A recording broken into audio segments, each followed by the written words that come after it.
Assalamualaikum warahmatullahi wabarakatuh. Nama saya Fiona Aprilia, mahasiswi Universitas Pamulang, jurusan akuntansi. Saya akan membahas mengenai tujuan utama analisis strategi.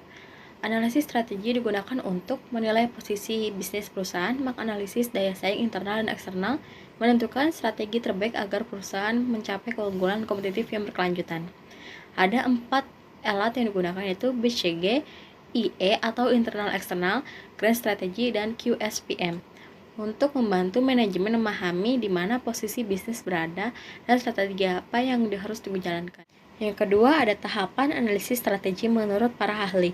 Tahap input tujuannya adalah mengidentifikasi faktor eksternal dan internal yang mengaruhi organisasi. Alat yang digunakan yaitu ada external factor evaluation, yaitu menilai peluang dan ancaman dari lingkungan eksternal seperti ekonomi, sosial, budaya, teknologi, dan politik. Yang kedua, ada competitive profile metric, yaitu ada membandingkan kekuatan dan kelemahan perusahaan terhadap pesaing utama. Lalu yang kedua ada tahap matching.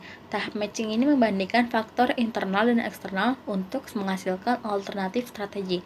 Alat yang sering digunakan yaitu BCG, SWOT, SPACE, IE atau internal eksternal, dan Grand Strategy Metric. Hasilnya adalah daftar alternatif strategi yang relevan dengan kondisi perusahaan. Lalu yang terakhir ada tahap keputusan. Tahap ini memilih strategi terbaik menggunakan alat kuantitatif seperti QSPM, Quantitative Strategic Planning Metric. Alat ini membantu manajer membuat keputusan lebih objektif berdasarkan data, bukan hanya intuisi. Nah, BCG ini terdiri dari 4 kuadran yang digunakan untuk menggambarkan posisi suatu unit bisnis, strategi dari 2 sudut pandang, yaitu dari pertumbuhan pasar dan pangsa pasar. Nah, yang pertama itu ada DOG, yaitu cirinya itu pangsa pasar kecil dan pertumbuhannya itu relatif rendah. Nah, strategi yang digunakan itu adalah divestasi atau likuidasi. Selanjutnya ada question mark, cirinya itu yaitu pangsa pasarnya kecil dan pertumbuhannya itu rendah. Sedangkan ia menggunakan strategi seleksi atau investasi. Selanjutnya ada star. Nah, ciri-cirinya itu ada pangsa besar dan pertumbuhannya itu relatif tinggi. Sedangkan strategi yang digunakan adalah investasi dan pertahankan. Selanjutnya ada cash cow, yang dimana cirinya itu pangsa besar, pertumbuhannya itu relatif rendah, sedangkan strategi yang digunakan adalah panen dan biaya unit lainnya. Selanjutnya saya akan menjelaskan market growth rate. Nah, mengacu pada tingkat pertumbuhan pasar tempat produk atau unit bisnis beroperasi. Pertumbuhan pasar yang di atas 10% per tahun dianggap sebagai pertumbuhan yang signifikan yang menunjukkan daya tarik pasar. Nah, tujuan dari menilai daya tarik industri ini, semakin tinggi tingkat pertumbuhan pasar, semakin besar peluang untuk memperoleh laba dan ekspansi. Market growth rate ini adalah metrik kunci yang menunjukkan seberapa cepat pasar tersebut berkembang dari waktu ke waktu. Sedangkan angka 10% tadi menunjukkan adanya daya tarik pasar yang kuat, seringkali menjadi indikator pasar yang menarik untuk investasi dan ekspansi. Semakin tinggi pertumbuhan pasar, maka semakin besar peluang bagi bisnis untuk memperoleh laba yang sangat besar, melakukan ekspansi, dan memperluas pangsa pasar.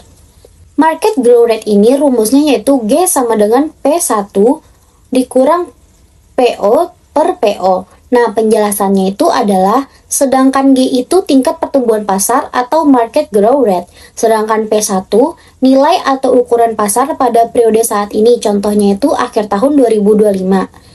Selanjutnya ada PO, yaitu nilai atau ukuran pasar pada periode sebelumnya, contohnya itu akhir 2024. Selanjutnya saya akan menjelaskan relative market, yaitu mengukur sejauh mana produk atau unit bisnis memiliki pangsa pasar yang signifikan dalam industri atau segmen yang berhubungan.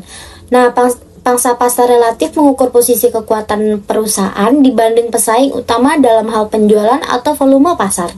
Relative market itu fokus utamanya adalah berbeda dengan pangsa pasar biasa yang melihat total pasar. Pangsa pasar ini secara spesifik mengukur posisi kekuatan perusahaan kita dibandingkan dengan pesaing utama dalam hal total penjualan atau volume pasar. Nah, jika pangsa pasar relatif kita di atas 1,0, artinya kita adalah pimpinan pasar atau market leader, atau memiliki penjualan yang lebih besar dari pesaing terbesar.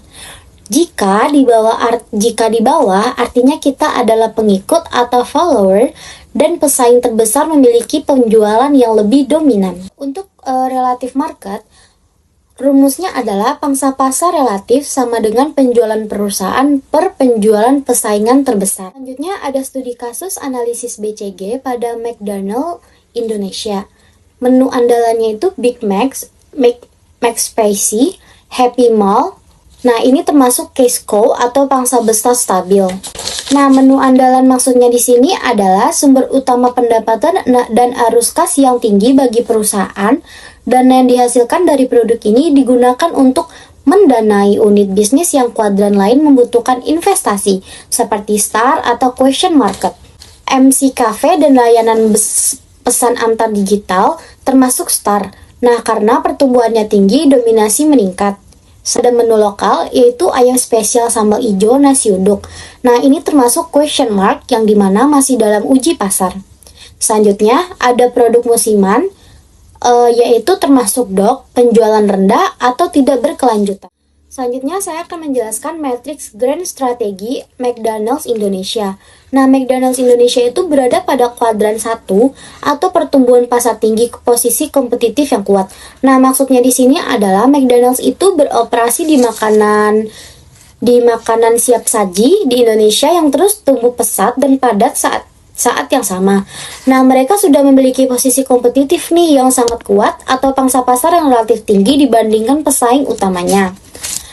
Nah, McDonald itu melakukan strategi pasar yang relevan, yaitu penetrasi pasar melalui aplikasi online dan delivery. Nah, maksudnya di sini, McDonald itu melakukan peningkatan penjualan produk yang sudah ada di pasaran, yaitu dengan memaksimalkan saluran digital seperti aplikasi pemesanan sendiri dan platform delivery pihak ketiga, supaya menjangkau banyak konsumen. Selanjutnya, strategi pasar yang relevan yang dilakukan oleh McDonald Indonesia adalah inovasi menu lokal sesuai masyarakat Indonesia.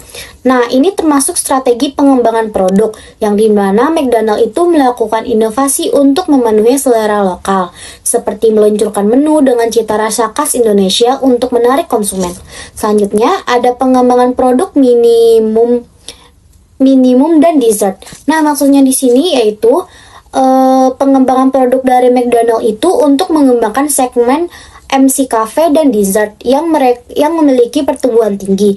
Jadi McDonald bersaing tidak hanya di jam makan utama, tetapi juga di waktu cemil. Selanjutnya, metrik QSPM McDonald's Indonesia. Nah, ada ekspansi cabang ke kota menengah dan kecil. Nah, tujuannya itu McDonald mengembangkan pasar. McDonald ini menyadari bahwa penetrasi ke kota besar itu sudah tinggi, sehingga peluang pertumbuhan berikutnya ada di area yang populasinya padat, tapi belum banyak memiliki gerai. Selanjutnya, ada penguatan layanan digital dan aplikasi McDonald Delivery.